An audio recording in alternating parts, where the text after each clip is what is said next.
चीन के दोहरे चरित्र के बारे में कौन नहीं जानता और एक तरफ चीन एलएसी पर तनाव कम करने के लिए भारत से बातचीत करता है और दूसरी तरफ पूर्वी लद्दाख में सैनिकों के लिए टेंट लगा रहा है।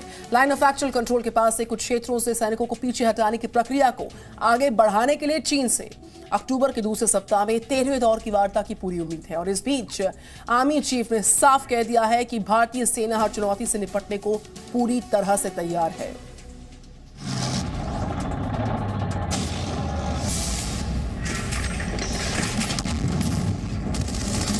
Troops that are needed to counter any threat.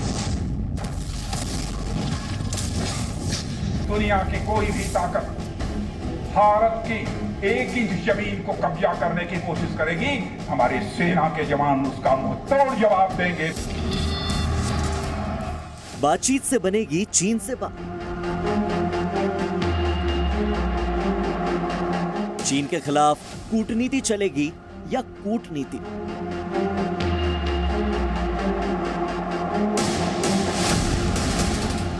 Ladakh में भारतीय सेना की वज्र शक्ति। लद्दाख में एलएसी पर चीन लगातार तनाव बढ़ाने में लगा है। इस बीच पूर्वी लद्दाख में लंबे समय से जारी सैन्य गतिरोध को खत्म करने के लिए भारत और चीन के बीच 13वें दौर की बातचीत अगले हफ्ते होने की संभावना है।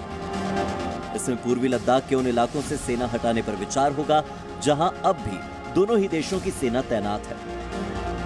भारत और चीन दोनों ही देशों के बीच कोर कमांडर स्तरीय वार्ता होनी है। सूत्रों के मुताबिक बातचीत का समय और स्थान अगले 3 से 4 दिनों के बीच तय होने की उम्मीद है। वार्ता के दौरान वास्तविक नियंत्रण रेखा के नजदीक बने ठिकानों से सेना को हटाने पर विचार होगा। हॉट स्प्रिंग्स और कुछ अन्य क्षेत्रों से सेना वापस बुलाने पर भी चर्चा होगी।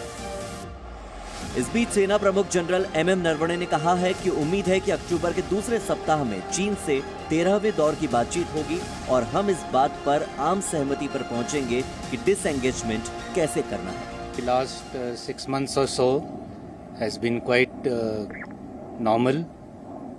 As you're aware, the talks have been going on for more than a year now. We had the 12th round of talks last month.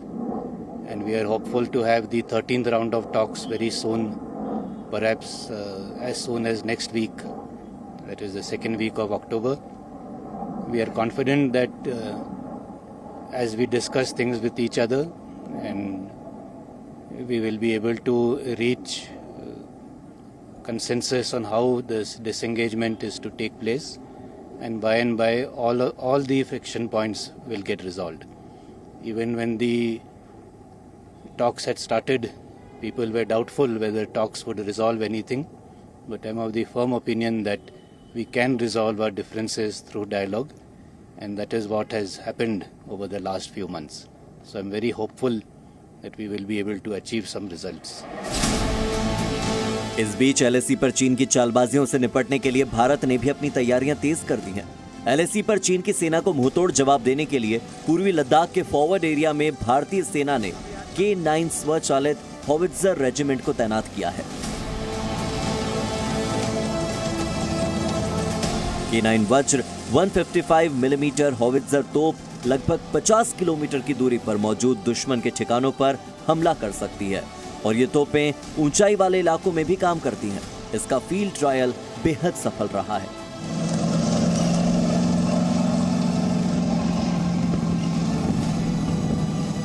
पूर्वी लद्दाख के 2 दिवसीय दौरे के दौरान सेना प्रमुख एमएम नरवणे ने चीन को चेतावनी भी दी। जनरल नरवणे ने कहा कि भारतीय सैनिक पूर्वी लद्दाख में किसी भी अप्रत्याशित स्थिति से निपटने के लिए हर संभव तरीके से तैयार हैं। The Chinese have deployed in considerable numbers all across eastern Ladakh, and not only in eastern Ladakh but all across the northern front, right up to our eastern command also. So definitely there has been an increase in their deployment in the forward areas, which remains of course a matter of concern for us.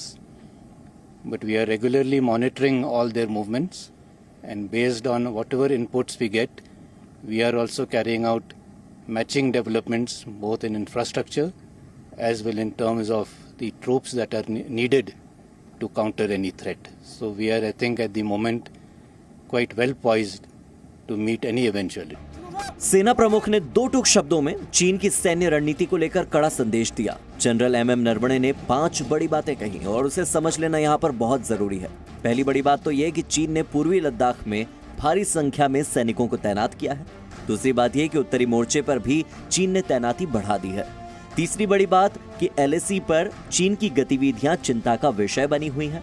General Naravane की चौथी बड़ी बात यह कि भारतीय सेना भी चीन के मुकाबले के लिए तैनाती कर रही है और सैन्य इंफ्रास्ट्रक्चर को और भी मजबूत किया जा रहा है। और 5वीं बड़ी बात यह कि भारतीय सेना हर चुनौती से निपटने की क्षमता रखती है। तो एक तरफ तो चीन बातचीत की पहल कर रहा है और दूसरी तरफ LAC पर अपने सैनिकों की संख्या बढ़ा रहा है। हालांकि पिछले कुछ समय से चीन की हरकतों पर नजर डालें तो उसके नापाक मंसूबे साफ साफ पता चल जाते हैं। चीन की चाल बताती है कि वो पूर्वी लद्दाख में तनाव कम करने और सैनिकों को पीछे हटाने के मूड में बिल्कुल भी नहीं है। चीन LAC पर तेजी से इंफ्रास्ट्रक्चर बढ़ा रहा है। हाल ही में उसने पूर्वी लद्दाख में अपने सैनिकों के ठहरने के लिए मॉड्यूलर कंटेनर पर आधारित शेल्टर का निर्माण किया है। पूर्वी लद्दाख और LAC के करीब चीन आधुनिक हथियारों की तैनाती, एयरबेसेस पर अपग्रेडेशन कर रहा है। लेकिन भारत ने भी ये तो साफ कर दिया है कि LAC पर चीन की सेना की हर हलचल पर उसकी पैनी नजर है और चीन को सटीक जवाब देने के लिए भारत हर मुमकिन तैयारी भी कर रहा है। इसलिए चीन भारतीय सेना के पराक्रम और शौर्य को लेकर कोई भी गलतफहमी न पाले तो बेहतर होगा। ब्यूरो रिपोर्ट, जी मीडिया। इस खबर पर करते हैं बात। हमारे संवाददाता मनीष शुक्ला जुड़ चुके मेरे साथ। Very good morning Manish. जिस तरीके से चीन को 2 टूक चेतावनी दी गई, उसमें मिरर डिप्लॉयमेंट से लेकर डायलॉग के जरिए डिफरेंसेस को डिसॉल्व करने पर जोर दिया गया और जो 13वें दौर की कमांडरी स्तरीय वार्ता है उस पर भी जोर है। लिहाजा इस वार्ता पर रहने वाली नजर, इस बैठक पर नजर जो अक्टूबर के दूसरे सप्ताह में होने वाली है भारत चीन के बीच।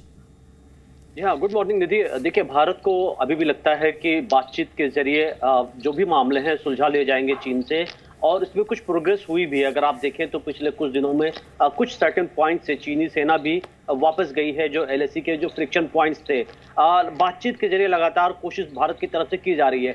लेकिन चिंता की बात यह है कि आप चीन के जो इंटेंशन है, चीन के इरादे हैं, उस पर आप पूरी तरह यकीन नहीं कर सकते, क्योंकि चीन लगातार, अगर हम उत्तराखंड से सटे जो चीन के इलाके की बात करें, या फिर लद्दाख से सटे इलाके की बात करें, या अरुणाचल प्रदेश के जो चीन से सटे इलाके हैं, उन इलाकों में लगातार ऐसे इंटेलिजेंस रिपोर्ट्स आ रही हैं, सैटेलाइट की पिक्चर्स आ रही है कि चीन मिसाइल से लेकर के नए एयर बेसेस बना रहे हैं। उन्होंने मिसाइल डिप्लॉयमेंट किया हुआ है, अपनी PLA ट्रूप्स को वो तैनात कर रहे हैं, और कई जगह तो ये भी देखा गया कि दिन और रात में किस तरीके से एक्सरसाइज किया जाए, किस तरीके से रात में ऑपरेशन किया जाए। PLA के जो ट्रूप्स हैं वो तैयारी कर रहे हैं। तो चीन का पड़ोसी देशों के साथ जिस तरीके से रुख है, अभी आपने देखा कि किस तरीके से ताइवान ने आपत्ति दर्ज कराई कि चीन के जो एयरफोर्स है, जो उनके फाइटर जेट्स हैं, उनके एयर स्पेस को उन्होंने वायलेट किया हुआ है। तो यहाँ भी चीन एक साइकोलॉजिकली एक दबाव दिखाने की कोशिश कर रहा है। लेकिन चीन को ये मालूम है कि अब जो हमारी जो डिफेंस फोर्सेस हैं वो 1962 वाली डिफेंस फोर्सेस नहीं है। तो चीन को चिंता भी है, क्योंकि चीन अगर डिप्लॉयमेंट कर रहा है तो हम भी डिप्लॉयमेंट कर रहे हैं। हम भी, हमारे भी रडार्स हैं, हमारे भी सैटेलाइट्स हैं, और हमारे जो टैंक्स हैं, या हम K9 वज्र की बात कर रहे हैं, हम भी डिप्लॉय कर रहे हैं। तो जाहिर तौर पर चीन को लग रहा है कि फ्यूचर में अगर चीन की कोई बढ़ती ताकत को रोक सकता है तो वो भारत है, और इसीलिए वो अपनी तैयारी कर रहे हैं। लेकिन आर्मी चीफ का बयान काफी इंपॉर्टेंट है, क्योंकि जिस तरीके से अगले लेवल की बातचीत होनी है, सब यही उम्मीद कर रहे हैं कि जो हॉट स्प्रिंग से लेकर के जो दूसरे पॉइंट्स हैं, वहां पर मामले को सुलझा लिया जाएगा। बिल्कुल, बहुत धन्यवाद आप। Presenting B News app available on Google Play and App Store. Download it now.